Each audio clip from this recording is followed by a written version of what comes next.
बाहरी दृष्टि से, लेकिन आंतरिक दृष्टि से साधक के जीवन में जब हम भगवान का, माँ का ध्यान करते हैं तो वो माँ चंद्र घंटा के रूप में एक भक्त के, साधक के हृदय में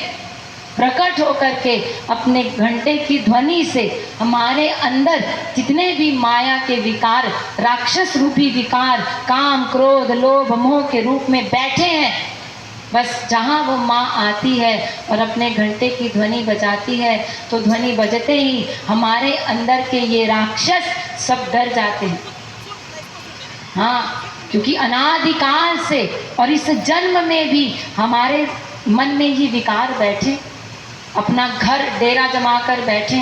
तो इस मन को ये राक्षस घर छोड़ना नहीं चाहते। जैसे संसार में किसी पर भूत हावी होता है तो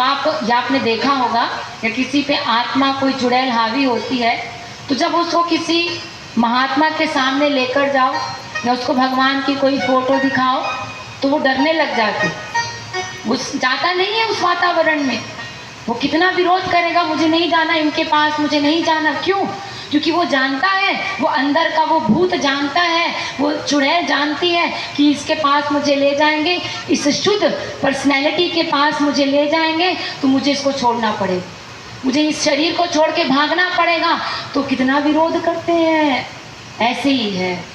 बहुत ध्यान देकर सुनिएगा, ऐसे ही है हमारे अंदर के जो ये विकार है, कामासुर, क्रोधासुर, लोभासुर, ये इतने जन्मों से, अनंत जन्मों से, इस जन्म में भी हमारे अंदर घर करके बैठ गए। तो जब हम भगवान का भजन करते हैं, साधना करते हैं, उनका ध्यान करते हैं, तो माँ उस चंद्र घंटा के रूप में आकर उनके घंटे की ध्वनि से ही ये सारे कांप जाते हैं, डर जाते हैं कि भाई अब इनको घर को छोड़ना पड़ेगा, हमको छोड़ना पड़ेगा। तो पूरी शक्ति लगाते हैं आपको भगवान से दूर करने की, और क्या करते हैं,